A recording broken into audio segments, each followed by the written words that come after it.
Mónica Silva fue una de las activistas más incansables de Ecuador contra la corrupción y en defensa del medio ambiente. El 8 de junio la encontraron muerta en su casa en Montañita, Ecuador.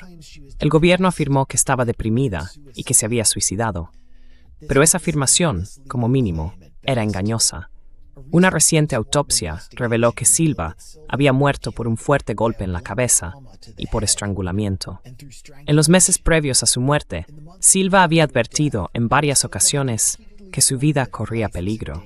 También había contado que había entregado pruebas a la Embajada de Estados Unidos en Quito sobre los vínculos del presidente ecuatoriano, Daniel Noboa, con el narcotráfico internacional.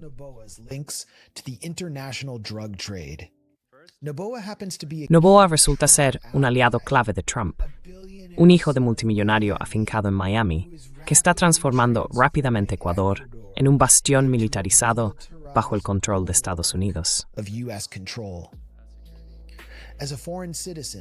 Como ciudadana extranjera, nacida en Polonia, Silva parecía creer que vivía en un país donde imperaba el Estado de Derecho, o al menos que podría ser así. Su asesinato y las declaraciones engañosas del gobierno al respecto muestran la dura realidad que ha obligado a tantos ecuatorianos a guardar silencio. En este país no es seguro investigar la corrupción.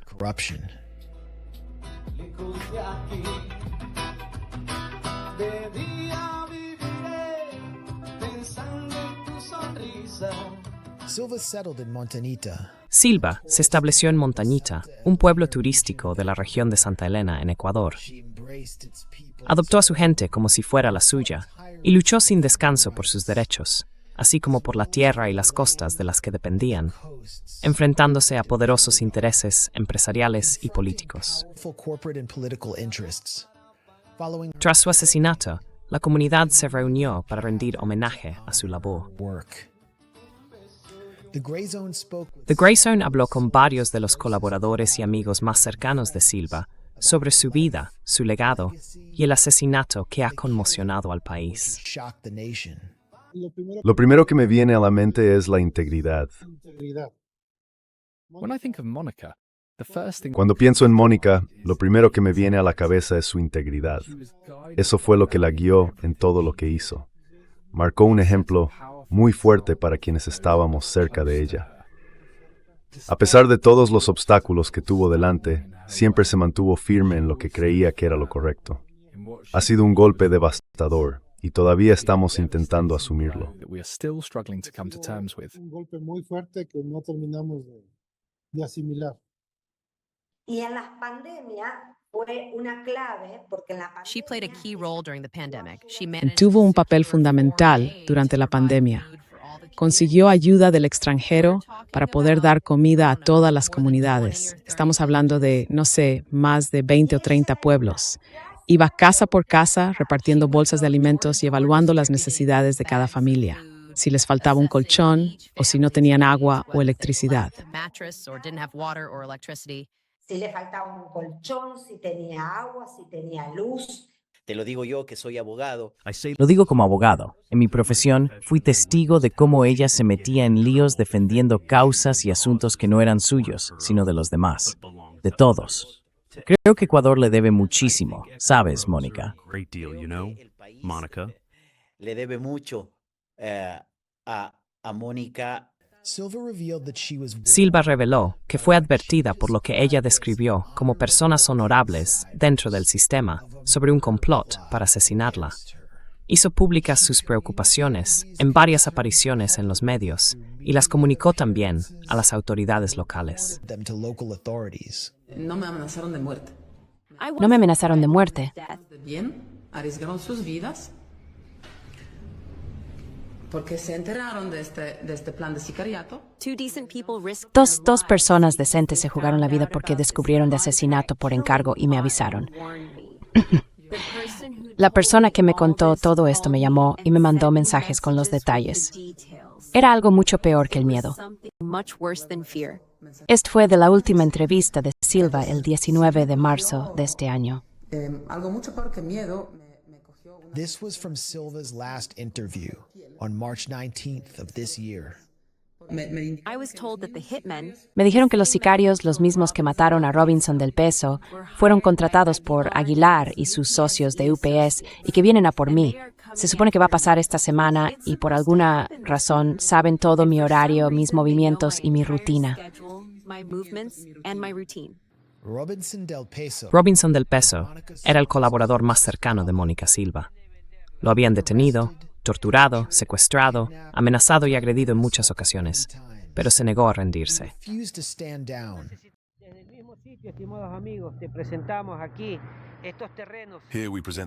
Aquí presentamos los terrenos que al parecer el alcalde de La Libertad pretende vender. Son las únicas zonas que quedan en el Cantón de La Libertad, los únicos espacios verdes donde podría construirse un buen complejo deportivo. Y al final fue asesinado por su terror contra la corrupción.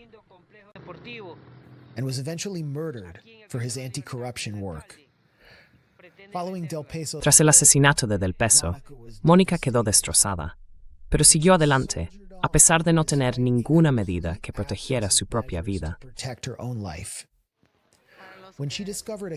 Cuando descubrió una cámara colocada ilegalmente que creía que se estaba usando para espiarla, declaró: "Hago responsable al Estado ecuatoriano, no solo por no haber evitado este posible desastre, sino también por haber podido facilitarlo".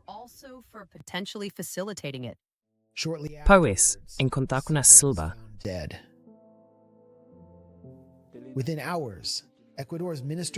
A las pocas horas, el ministro de Gobierno de Ecuador, John Reinberg, declaró que ella sufría depresión y que se había quitado la vida. La mujer murió por suicidio, y en el lugar se encontró evidencia que respaldaba esa conclusión. Pero esas declaraciones pronto despertaron sospechas y fueron objeto de escrutinio. Una segunda autopsia, publicada el 19 de junio con participación internacional, concluyó que Silva había recibido un golpe en la cabeza con un objeto contundente antes de ser estrangulada, lo que contradice directamente la versión inicial de que se trató de un suicidio. La rapidez con la que las autoridades promovieron esa versión falsa ha generado dudas sobre un posible encubrimiento. Y por eso yo sostengo también que al ministro del Interior Sostengo que la teoría del suicidio fue transmitida al ministro del Interior por personas que estaban en contacto con los autores del asesinato. Al fin y al cabo, un ministro no es alguien que esté directamente al tanto de lo que ocurre sobre el terreno. Jerárquicamente, la policía, y en concreto los mandos policiales de alto rango, son sus subordinados, y esos mandos, a su vez, están en contacto con los jefes regionales. Entonces, ¿quién le dio esa noticia, o esa información, o esa teoría de un supuesto suicidio que en realidad dejó al ministro en tan mal lugar, y de la que luego tuvo que retractarse, verdad? Pues yo apostaría lo que fuera a que el informe inicial vino de personas que estaban en contacto con los asesinos. te ha puesto doble contra sencillo, que fue dada por quienes tienen contacto con los autores del asesinato. En de omel stadsdath des doortucht.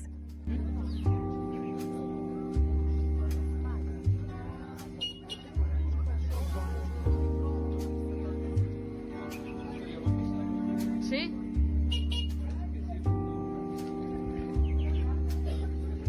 Cuando yo vea las anidaciones de tortugas. Cada vez que vea grupos de tortugas, siempre me acordaré de ella. Su vida se truncó el 8 de junio, el Día Mundial de los Océanos, un día en el que siempre defendía el mar y luchaba contra su contaminación por aguas residuales sin tratar. Muchas gracias. Es todo lo que puedo decir. Muchas gracias, es todo lo que puedo decir.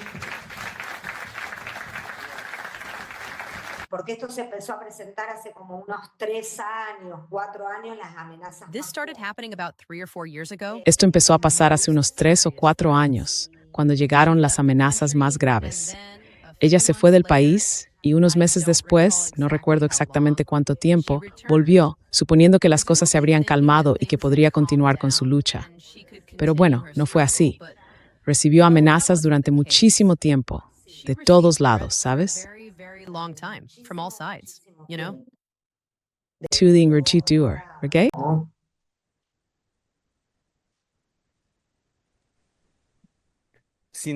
Tal vez nos podrías decir. Quizá podría contarnos qué tipo de amenazas eran. ¿Eran por escrito? ¿Recibió mensajes de texto? ¿La llamaron por teléfono? ¿Se las entregaron en persona? ¿Cómo fue exactamente? Yo tengo entendido que era a través de... Por lo que tengo entendido fue a través de mensajes y llamadas que ella recibió. Tenía esos mensajes. Eso es algo que siempre ha dicho. Lo que Y lo que ella de Times Rentisha. contaba, ¿no? Pues para la gente que escucha, si escucha esto. Bueno, para nuestro público es importante entender que Ecuador es ahora mismo el país más peligroso de América Latina. El contrato social está muy deteriorado, ¿verdad? Desde que tengo memoria, las cosas no han funcionado como deberían. Hay gente que sufre extorsiones y amenazas todos los días, y la policía no siempre está ahí para ayudarles. De hecho, muchas veces los propios agentes colaboran con las bandas criminales, y eso está ampliamente documentado. Así que, cuando decimos que ella no tenía miedo, queremos decir que no tenía miedo en ese contexto concreto de inseguridad total. No tener miedo en Polonia, en Argentina o en Estados Unidos es una cosa, pero no tener miedo en Ecuador, en Montañita, es algo completamente distinto. ¿No te parece? Pero no tener miedo en Ecuador, en Montañita, es muy distinto, ¿verdad? Es muy diferente, ¿no? Claro, totalmente. Exactamente, absolutamente, porque en ningún momento estuvo protegida. A pesar de las numerosas denuncias, nunca la protegieron, el Estado no la protegió, ni siquiera con todas esas denuncias y amenazas.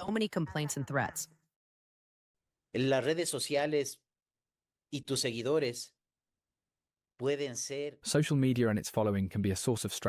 Las redes sociales y todo lo que las rodea pueden ser una fuente de fuerza, sin duda, pero también una gran vulnerabilidad, porque las instituciones legales del Estado no funcionan, y al mismo tiempo tus enemigos pueden seguirte fácilmente y saberlo todo sobre ti. Eso fue lo que le pasó a ella, y por eso creo que sus asesinos estudiaron meticulosamente la mejor forma de atacarla. Ella actuaba de manera independiente, sin alinearse con ninguna postura política, y criticaba a todos por igual.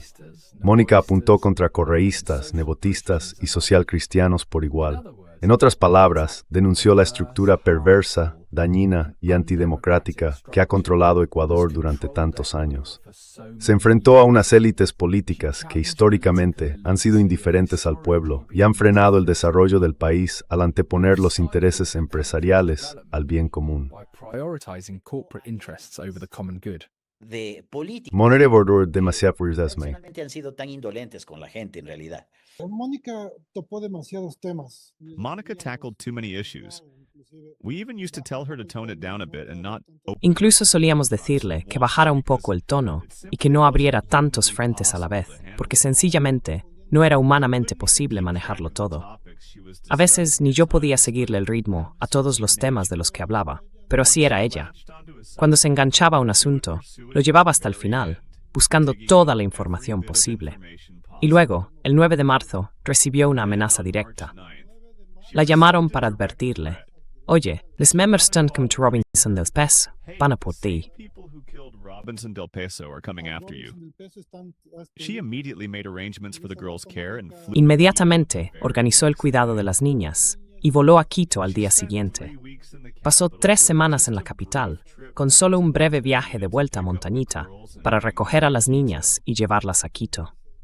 Y si revisas todas sus declaraciones, verás que responsabilizó a esas personas de todo lo que pudiera ocurrirle durante todo este proceso, porque había muchos asuntos interconectados. El tráfico de tierras vinculado al blanqueo de dinero y el blanqueo de dinero con la contaminación de contenedores de carga por parte de narcotraficantes. Todo era una reacción en cadena. It was all a chain reaction. Gracias, Mónica. por esa dedicación, por ese trabajo, por esa lucha, por el bien de quienes más lo necesitan. Gracias por participar. Por esa entrega, por ese trabajo, por esa lucha. Thank you, Monica, for that dedication, for that work, for that struggle, for the good of those in need. Necesitaban esa luz. Gracias por compartir.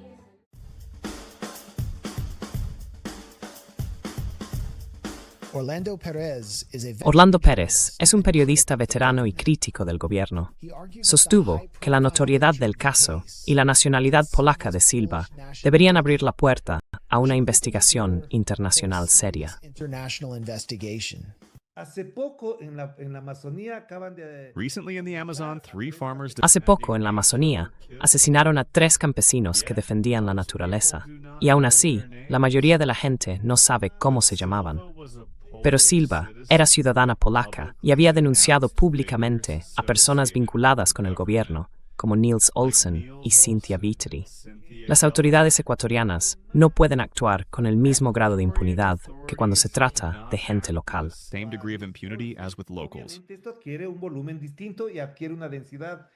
Ecuador's comptroller, Mauricio Torres. El contralor de Ecuador, Mauricio Torres, demandó a Mónica Silva después de que ella ayudara a destapar numerosos casos de nepotismo y claros conflictos de interés que lo involucraban. Incapaz de refutar las acusaciones, la acusó de llevar a cabo una campaña de difamación. Pero, irónicamente, Silva estaba haciendo el trabajo que el propio contralor debería haber hecho. Además, había presentado denuncias sobre la venta ilegal de terrenos públicos en La Libertad, supuestamente realizada a través de testaferros, y que podría implicar a figuras centrales del gobierno de Daniel Noboa. Incluso el asesinato de Rubén Cherés. Casos como la tortura y el asesinato del testigo con importantes conexiones, Rubén Cherés, el asesinato del candidato presidencial Fernando Villavicencio, el homicidio de Mónica Silva y el encarcelamiento del activista de izquierdas Omar Campoverde, muestran una forma de actuar pensada para proteger ciertos intereses y evitar que información comprometida salga a la luz. Prevent damaging information from becoming public. Acabar de alguna manera con la posibilidad de que las cosas sean denunciadas. Pérez señaló el caso Progen, un escándalo relacionado con contratos de generadores eléctricos, que los críticos describen como uno de los mayores casos de corrupción en la historia de Ecuador. Más allá de los aproximadamente 150 millones implicados, la crisis eléctrica que provocó causó pérdidas económicas estimadas en miles de millones.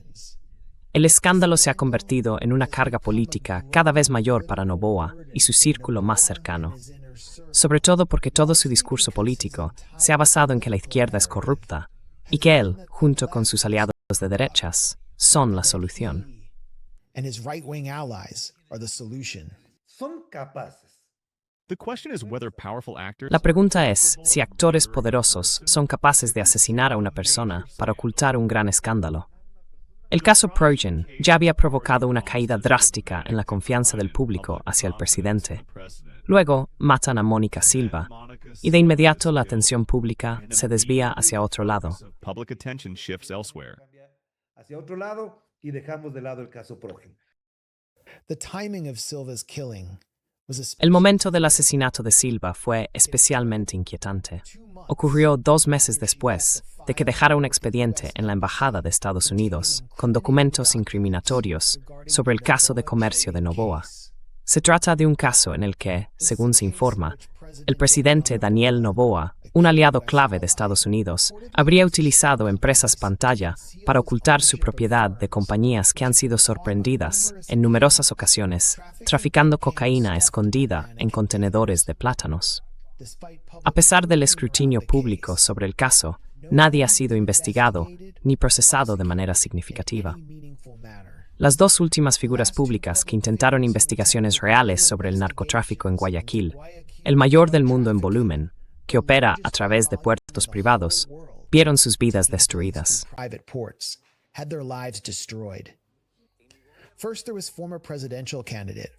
Primero estuvo el ex candidato presidencial Fernando Villavicencio, que prometió desplegar al ejército para recuperar los puertos de manos de los cárteles. También se vio envuelto en una dura disputa con Noboa, quien aseguró que se convertiría en la peor pesadilla de Villavicencio.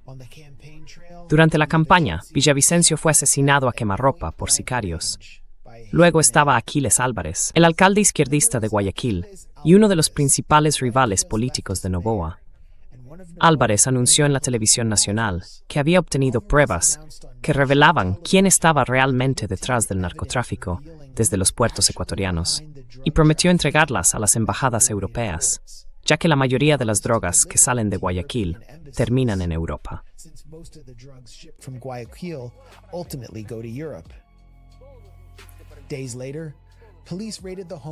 Días después, la policía allanó la casa de Álvarez con motivos dudosos y lo detuvo. A día de hoy, el alcalde sigue encerrado en una prisión de máxima seguridad, con la salud deteriorada y sin recursos legales, todavía esperando sentencia. El trágico destino de Villavicencio y Álvarez fue un inquietante anticipo del asesinato de Silva. Su muerte ha dejado un vacío enorme. Amigos y colegas dicen que nadie puede reemplazarla, y que en cualquier caso, ahora muchos tienen Buthrin